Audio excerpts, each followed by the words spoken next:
my call, we received information regarding a concern about care in the community and feeling like you weren't getting the care that you needed. So I'm here to kind of get a little bit more information from you, kind of explain or answer any questions that I can on our end too. Okay. Go ahead. Oh, no, go ahead. The information we received was that this was regarding like ongoing chiropractic care and aquatherapy. Is that correct? Yeah, that's part of it. Yes. Okay. All right. So what else does that include? Okay. I tried to use the Mission Act, and I used a primary care doctor in the civilian world, and they referred me to the pain clinic, and the pain clinic then had an MRI done Monday, and I was supposed to have an eval today, which consisted of me just more or less telling them what was wrong with me. The MRI results, the civilian subcontractor or whatever, like they would not, or they don't know how to put my notes and MRI results and stuff like that into the VA system.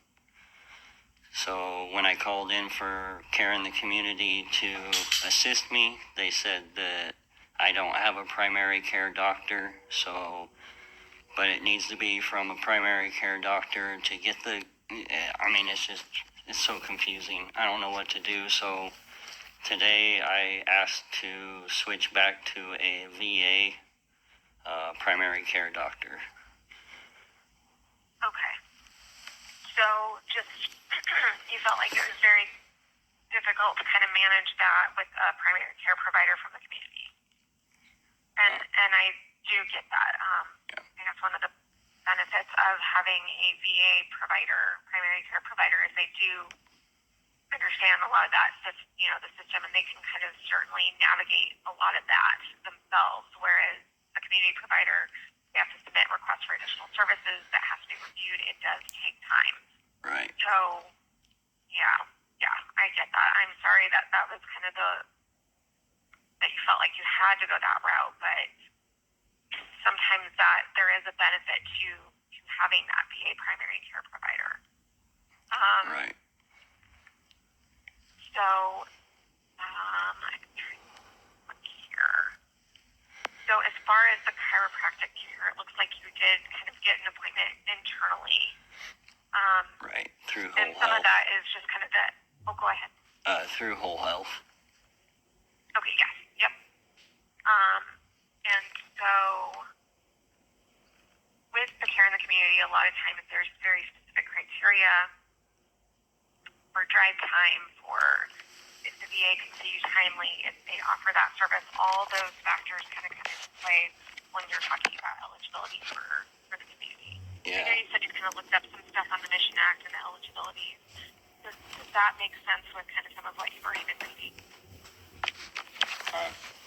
Yeah, I don't know what's going on. I don't know how to go about asking for care till I guess I see the primary care doctor there at the VA. Because for the last 6 months, I've been asking for chiropractic, aquatherapy, acupuncture, and then I asked the doctor, what else he would recommend that would be beneficial for my situation. And he told me to take Tylenol. Okay. So,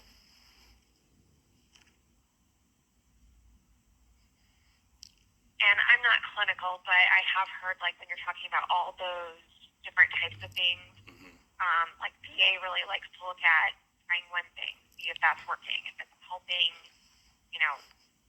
could look at some additional things to kind of help, but they really want to look at what's working, what's not. Right. So giving all those things at once sometimes really the ideal goal there. Right. But you can definitely talk to your primary care, physician more on that. Through VA, they really are the driver of care. Right. So anything that you need, any concern, it always starts with that primary care provider. Right. I just don't understand. Yeah, I just don't understand why they have the Mission Act, I guess, and why they have community care when it doesn't do any good. I just don't understand that. Okay, I don't know that it doesn't do any good. I don't know that they really understood a lot about kind of the request for additional services process, all those things. Mm-hmm. I know primary care is kind of a little bit newer of a process than for care in the community than some of our other things. For some of the providers we work a lot with, they really work well with us.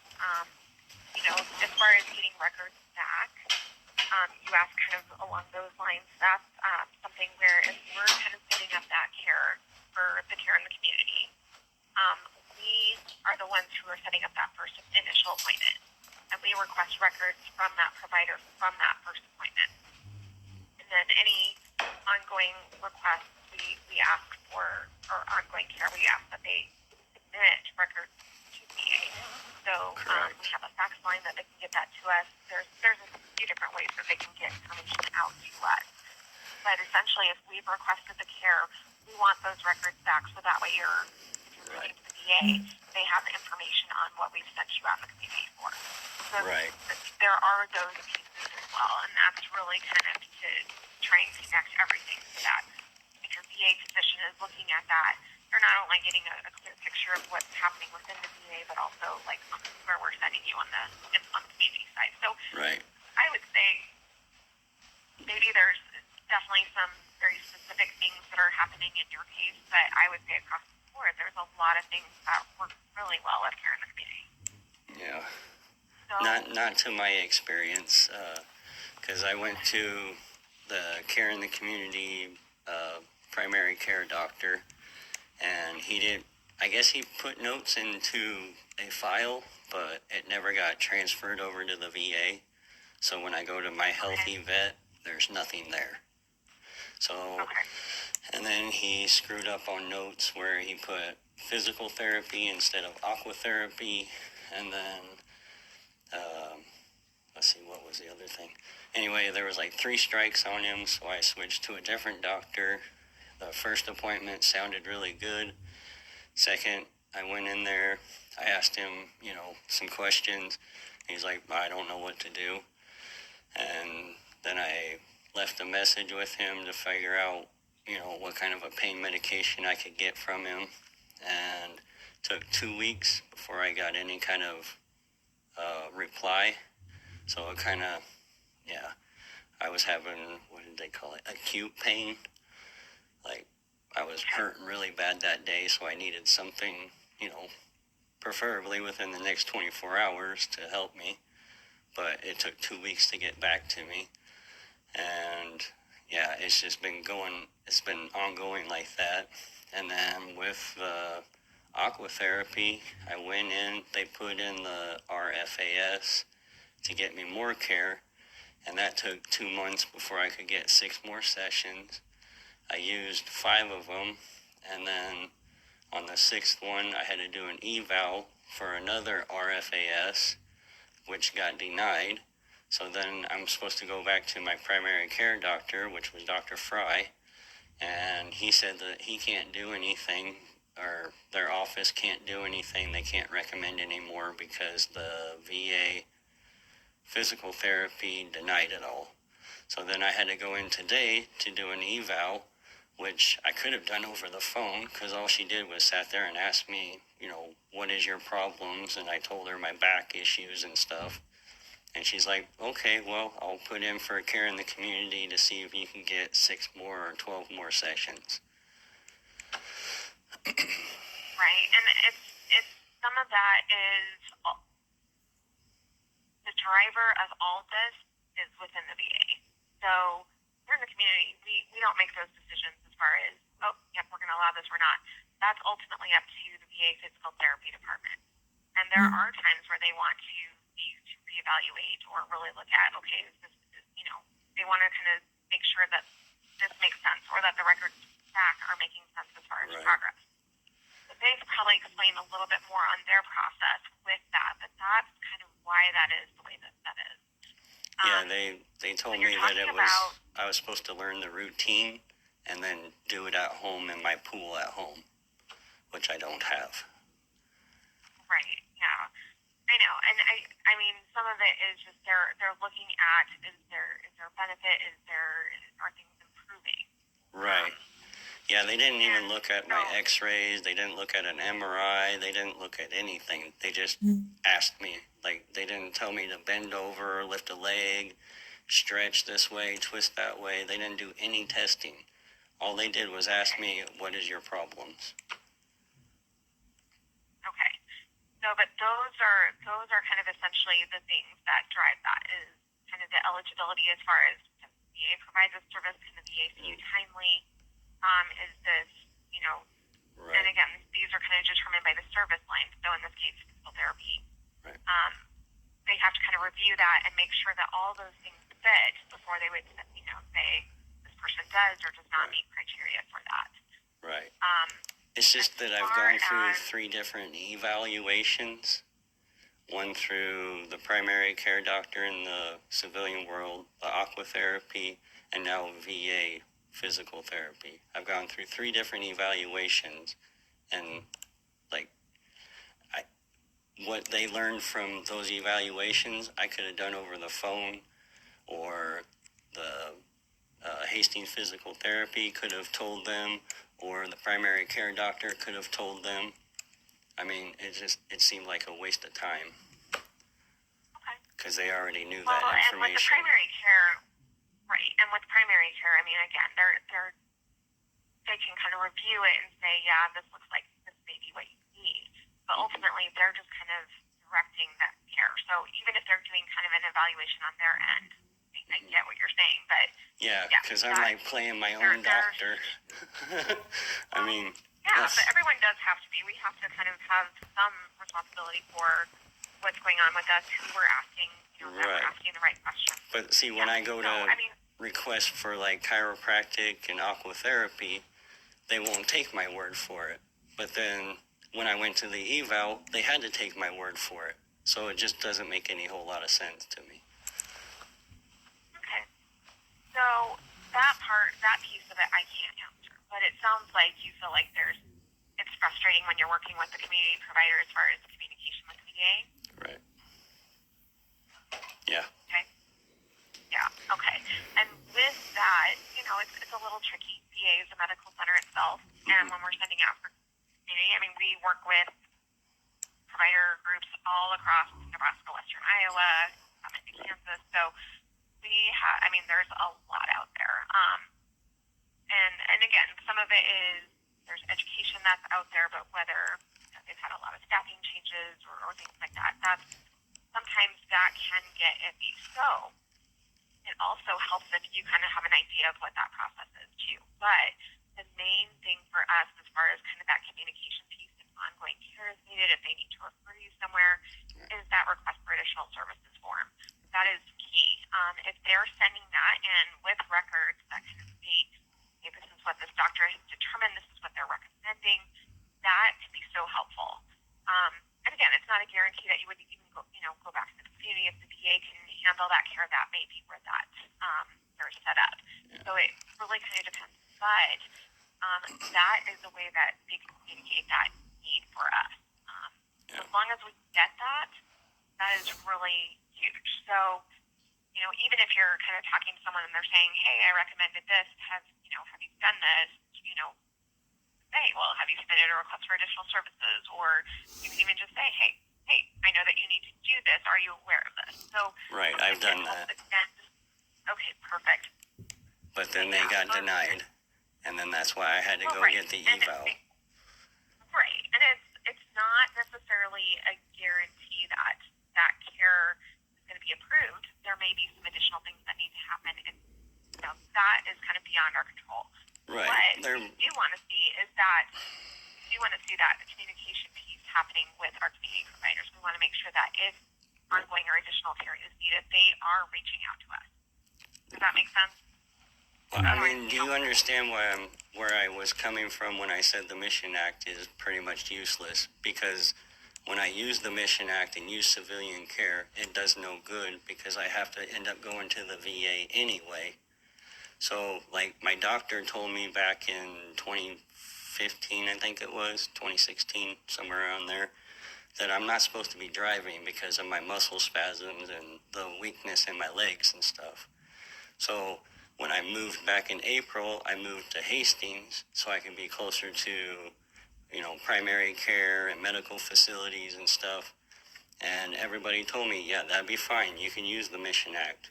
But now that I'm moved here, they've changed it, and now they're saying that I can't use community care. I literally have to drive or travel to the Grand Island VA to get any care. Well, and it depends on the type of care, the service that it's listed under, yes. So there are very specific criteria, and you either meet that eligibility or don't. And it looks like in your circumstances, you don't meet that drive time. So it's really going to be a matter of being too timely. Right. And so did it just recently change? Because back in April, I moved here in April of last year. And they said, yes, I can use it because I was within or further than the drive time or whatever it was. They said, yes, you can use it. But now that I've moved here, they've changed their mind. Well, so it's dependent on where your physical address is. So if you moved, then that changes the criteria. No, so that's what I was saying. When I put in my guarantee of having all your care in the community. Mission Act just means if you meet this specific criteria, you could have care in the community. You could have. That's why I called in before I moved. Right. That's why I called in before I moved, is to make sure that I was within it, because otherwise there wasn't really no use of moving if I couldn't use, community care. But now they're saying that they changed their mind, or they were lying to me, or I don't know, whatever, but they might not have known. It might have just been a guess. So they lied. But yeah, if once you moved, you didn't meet that criteria, then yeah, that's what we have to go by. So then why was I in community care? I get your situation, but that piece of it, we can't change. The other part, absolutely, I think you are doing. I mean, you're being very self-aware of what you need to do, understanding kind of that process. I think always that's a good thing. Just, understanding whether it's I don't understand. I health really insurance don't. or any other program. Okay, well, what part of it don't you understand? Because it sounds like, Well, I'm being told that the primary care doctor has to put in a referral for service, but then when they do, because that's what I'm told to do, is do that, and I did, but then it gets denied, and it does no good. So I don't understand what I'm supposed to be doing. It sounds like what they did was determine that you needed to be evaluated at the VA, which they did.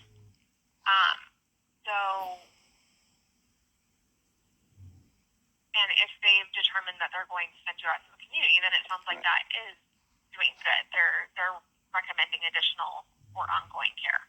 So it doesn't sound like to me that it's doing no good. It's just you disagree with the steps that are being taken. Well, yes, because the doctor told me I should not travel because of my back issues. That's why I was going to use the Mission Act. But given where you're at, that's not a matter of. Right, so they're forcing me to. So they're forcing me to go to Grand Island and travel. You don't meet the criteria. Right, they're forcing me to go to Grand Island because I don't meet it, which negates what the doctor told me not to travel. So it's like I'm in a catch-22. It's either I disagree or disobey the doctor and travel and get the care, or I obey the doctor and I don't get care.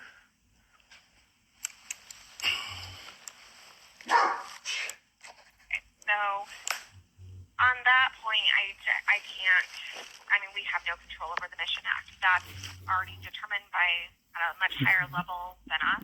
Right. And it has to go by what the criteria is. And if you don't meet it or you don't. So fortunately, that's not something I can really debate here. And it sounds like you're probably more of someone who's kind of getting a combination. You're getting some care within the VA, some care on the outside, just depending on the circumstances. So then I do With qualify. that, I would just say, again, remembering primary care is that driver. Sounds like you're switching to VA primary care. Yeah, So hopefully 'cause I you'll have find to. that it's a little bit easier in the fact that they can navigate the VA system themselves rather than having to put in that request for services. So that will maybe make things a little bit easier for you, I hope. But otherwise, it's really, if you have a concern that you need addressed, it really kind of always starts with your primary care provider. Right. Do you have any other questions for me while we're on the phone? No, that's it. Okay. All right.